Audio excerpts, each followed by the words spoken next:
Hello again, everyone, and welcome to this segment of One-on-One. I'm Martin Falls. Our guest tonight, very interesting. I go way back with him in the early days of HTV. We had him on many times. He was a director of services at Terrebonne General, moved up, ascended into the ranks, ended up at CIS. We all know the success story that's taken place over there. He had a lot to do with it. So we're going to sit down with our guest right after the break. Not telling you who he is just yet. You'll have to wait and see.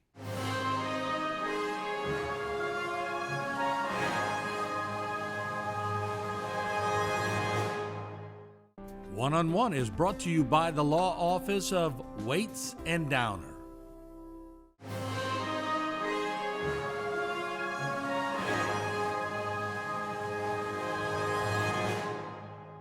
How'd y'all do that? And I'm sort of prying a little bit onto your strategy. Is a lot of that gut? It's a combination. So it's numbers for one thing, but probably more so than numbers. It's do you believe you can create a successful relationship with this group of doctors or this hospital? Because the relationships are what makes it work. They have to trust us. We have to trust them. They have to be open to change. We have to be open to them not wanting all the change we may like to propose. So it's a combination. When you were there and you got there after the stint was through its trial basis, but you saw other things. It didn't stop at the stint. It kept going on and on and on. What was that like? It was fun, just to be honest. We took a hard look at all the diagnostic technology and said, some of this needs to be upgraded. I enjoyed negotiating packages to buy 40 ultrasound machines with the major companies, buy 20 nuclear cameras. Those negotiations are fun, and you get a lot of leverage when you're buying that much equipment. So we just felt strongly about, again, maintaining superior technology. Excuse me if I'm not trying to insult him, but y'all were like the Walmart, or now the Rouses of medical, your buying power. You had so much doctors, so much growth potential that when you went sit down with these people, and they weren't saying, look, here's my price, take it or leave it. You had a chance to go, no, we want you to come down on this price. Well, actually, you're right. So we had a lot of leverage with pricing. But if you're a major manufacturer of medical equipment, whether it's lab equipment, imaging equipment, cath labs, and you get a big contract with CIS, trust me, they're going to all the other cardiology groups in the country saying CIS just bought 40 ultrasound machines from us. They know what they're doing. Right. And that helps those companies as well. Right. So it went both ways. They get some bragging rights. They get some bragging rights. Well, it helps their sales. I bet you had salespeople coming in and out. I did initially, and I had to begin regulating that, to be honest. Everybody had some idea. Everybody had the best Band-Aid in the world. It was amazing. Do you ever sit back sometimes and sort of pinch yourself and go, wow, I've had a pretty good career? And I wasn't even supposed to be in Houma. I do that often, not every now and then. Yeah. I say this a lot. I have been very, very fortunate to have worked with the people I've had the opportunity to work with, both at the hospital and at CIS. I've been very fortunate to have close relationships with, people like Craig and Dr. Abbott, Stagg, Ladd, all those guys, Dr. Fail. I've just been very, very lucky, Now I like to work. I got a high energy level. Drives my wife crazy that I got to be doing something 20 hours a day. She doesn't understand why I can't relax, but it's relaxing if I'm doing something. Isn't it in your blood? It must be. Yeah. I can't fix it, that's for sure. So I guess the obvious question, what are you doing? Do you do a lot of things for your wife, or does she have a honey-do list? Not so much. She didn't really have a honey-do list. We have things that we do. Right now, I'm just doing my best not to get old. I go to the gym 3 to 4 days a week. I'm just always finding something to do.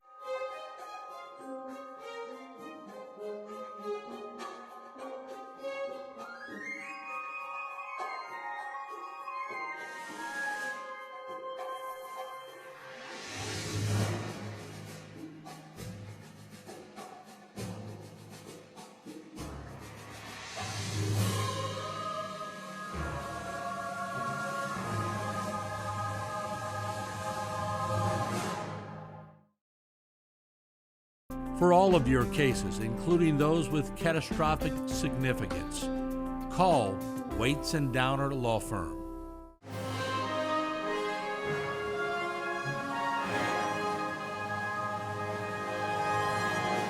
What about music? Are you still playing music? On occasion, at home, just. Tell the audience where that came. When you first start playing? I got my first guitar, I think my 9th birthday, and never took lessons. And you can tell that I never took lessons. I learned to play a little bit. I'm not a very good guitar player. I was an adequate bass player, and probably by the time I was 11 or 12, a couple of guys were getting together and we'd play at neighborhood parties, somebody's living room or in their carport.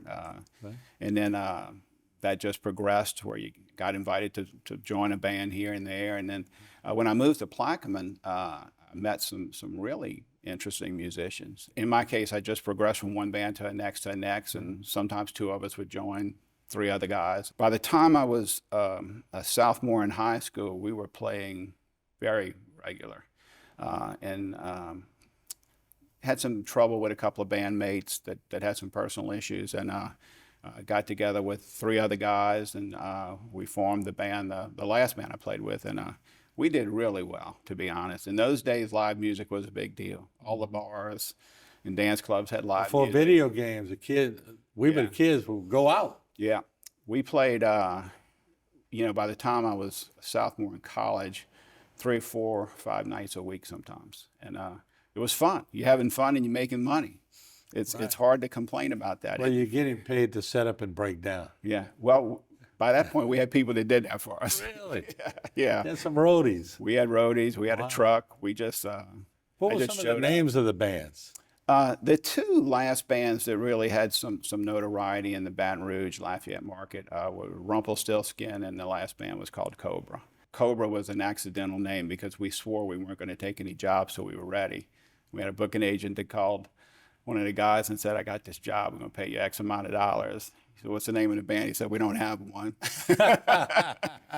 And We do now. We do now, and that stuck. And we did really well. We made money and we had fun. How'd y'all, but it was. What'd y'all come up with? I mean, why would you name it Rumpelstiltskin? I have no idea. Youth, huh? Yeah, youth, and It's a good name, Rumpelstiltskin. that band did well. We contracted with the Baton Rouge Police Department to do a lot of youth shows, and that was fun. Wow. So it was fun, but what I tell people is you could graph my musical success and my academic success, and the lines went in opposite directions. And at some point I said, okay, this is, it's hard too. It sounds fun, but it's hard to be up till 2 and 3 in the morning, 3 or 4 nights a week and try to go to school. Yeah. And I had to make a decision, and I did, and I moved to New Orleans and went to school there. Yeah. So as you look back, you left a company, I'm going to say it, in your prime, but you put in the time. And I can say it in your prime, but you put in so many years, like you deserved to have a easier life moving forward. But what are some of the things that I used to ask people, what do you do when you hit the light at CIS and you go, what music do you listen to? Now that you're home, what do you do? Who's your favorite band? Do you listen to music? What do you do? I listen to music a lot now because I work out a lot. And as I'm outside, I've always had my earpods in. I'm still listening to classic rock. I got to be honest. You still cranking Boston and Styx? Yeah, and all that yeah. kind of stuff? Find myself listening to Chris Stapleton a lot Yeah. lately. Still listening to the same stuff, and sometimes a little more bluesy. Linda and I are going to see Joe Bonamassa in a couple of weeks. Really enjoy his guitar playing. So you're starting to get out more. I remember seeing y'all. When I say y'all, you, the Doctors, the Brass. It could be downtown at a restaurant. And y'all weren't just out there having fun. Y'all were having fun, but y'all were meeting all the time. A lot of that is recruiting. So one of the things that has led to CIS's success is we never stopped recruiting new cardiologists. And we start as early as when they're in medical school. We've created a stipend program for those that are in cardiology programs. Dr. Walker does a fellowship with 2 cardiologists a year in peripheral vascular disease intervention. So a lot of times when we'd run into you, we were recruiting. We were bringing people in. Sometimes it's with vendors or someone that was proposing research opportunities to us, but recruiting is nonstop. And I know you've been to the NCVH conference. You know, there's a whole day dedicated to just cardiovascular fellows, where they get first-rate education from the world's experts all day long.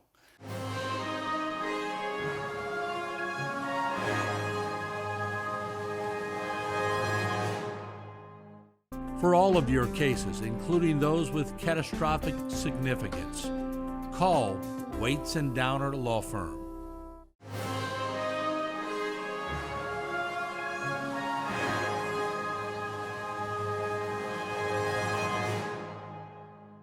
The people we interviewed at that convention was incredible. I mean, you know, when you'd hear the backstory on how they got where they got and why this particular device for the heart was invented, that wasn't the interesting part. The part was how they got to thinking about doing that with the heart. And the stories were incredible. Nothing, I guess something, the thought comes by accident, but after that, there's a lot of work before you get to the stent being put in the heart. Very true. And Dr. Palmaz, who invented the stents, been in the conference a number of times. These guys are they're a cut above. These guys think way outside the box, and they see a problem and, you know, work in their garage in some cases to figure out how to solve that problem. Yeah, just like the computer chips and all were developed in a garage. Sticks, the band, was developed in a garage. Is the garage a place to be? Sometimes if you got kids and TVs blaring all the time, sometimes the garage is a place to be. Yeah, there's no doubt. We all know you have to have a medical center in your town. If you don't have a medical center in your town, the town is going to fold. I'm a true believer in that. After Hurricane Ida and after COVID and all that, there was a lot of tension in town because people go, what's going to happen? But without a CIS in Houma, where would Houma be? I think Houma would be a much smaller town. I think people would be seeking their health care in many cases in New Orleans. You know, when I first moved to Houma, half the people I met went to New Orleans, you know, and got good health care. You have to have a significant medical center that offers a multitude of services like Terrebonne General, Thibodeau Regional, and Lafayette General, and all those hospitals we work closely with. You have to have that, but you also have to have the right clinical makeup to meet the patient's needs. And again, I know I keep going back to CIS. In the early days, CIS recognized that. Dr. Walker and Ladd and Stagg having the early guys, and they recruited those doctors and put them on salary guarantees so that this town would have nephrology, pulmonology, medical oncology. It's critical. And I don't think people in the audience really realize, you mentioned stress earlier in the show, but positions that you have, or Craig has, or Phyllis has, or Alex had, these are some big high stress jobs. They are. Now, in my case, I enjoyed the stress. It created adrenaline for me. When we had something that I had to get done, it created adrenaline. And I'd find myself in my office still working at 7 or 8 at night. And my wife texted me, "Are you coming home?" And I'm like, God, I didn't realize it was 7 o'clock. Yeah, I'm coming home soon. The stress creates adrenaline if you enjoy what you're doing. You know, just like guys who played football this past weekend, it was stressful, but it created the adrenaline that made them perform. The challenge is what keeps you going. That's right. You lose the challenge, well, back it up. Yeah, and I'm my own worst critic, and hold myself more accountable than anyone else could ever hold me, so I was always pushing. But isn't that what makes successful people? I think it is. They self-motivate. I agree with that. And again, it's the people that fail are the people that don't manage that stress effectively. And you know, I've been lucky in that regard. Yeah. What's the future hold? Are you going to stay in retirement, or is that door always open? In all likelihood, I'm going to stay in retirement. Again, I've seen so many people work till they were at an age where they couldn't do what they wanted to do, had to get someone to help them in and out of their boat. I don't want to be that guy. You know, I have 5 grandchildren, 4 children. I want to be the guy that can take his grandkids fishing, and I want to be the guy that can travel. And my wife and I are healthy, and things we're going to do, places we're going to go. We're not in a hurry to do any of it, but I don't want to work till I'm too old to enjoy it. And you're still young enough. I feel young, but I also think it's important to let the people that you've coached through the years step into your role and let them do their thing. There's so many young, smart people that have better ideas, maybe a higher energy level that I didn't necessarily recognize, but I think it's important to step away when it's time. I don't want to be one of those people that get asked to step away. I was always, I'm going to step away. I told the board of directors and David 6 years before I retired, I said, this is going to be my date. So it was a 6-year notice period, and we created some structure in the organization so that when I did step out, it wouldn't be an issue. And it has not been an issue. Which is admirable. You gave them plenty of time. I feel like I did. Yeah. So they, of course, you're a hard guy to replace. My replacement's doing a wonderful job. Oh, no Spent doubt. the day with him yesterday. Yeah, no doubt. But what I'm saying is, I haven't met many people like you, I got to be honest, that just seem perfect for the role. So that's my compliment to you. I appreciate that. Thank you. Yeah. Thank you. If I was able to pack a lot of people in this studio, and I'll start with Craig, obviously, because he's the front man for CIS. But if I got all the we've interviewed so many doctors throughout the years, and I got people at Terrebonne General that you work with all these years, and I got your colleagues and the administrators, and I said, all right, y'all, I want y'all to give me one word that would describe Joey Fontenot through it all, through your association with him, through everything he's done. What would you hope they would come back to me and say, Martin, the one word is? Integrity. I've always been straight up and honest. I always tell people I'm not smart enough to trick you.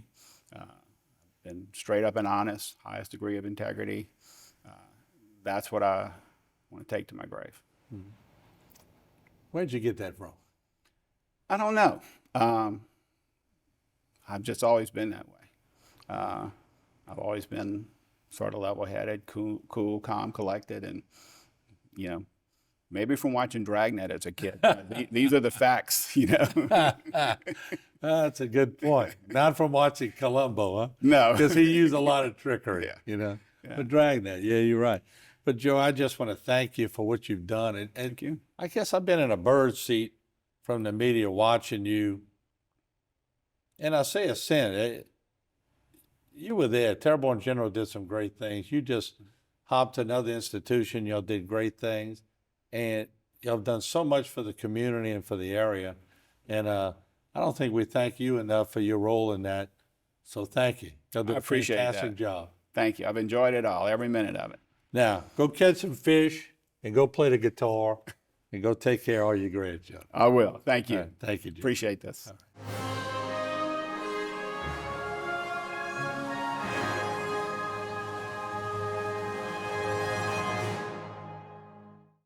For all of your cases, including those with catastrophic significance, call Waits and Downer Law Firm.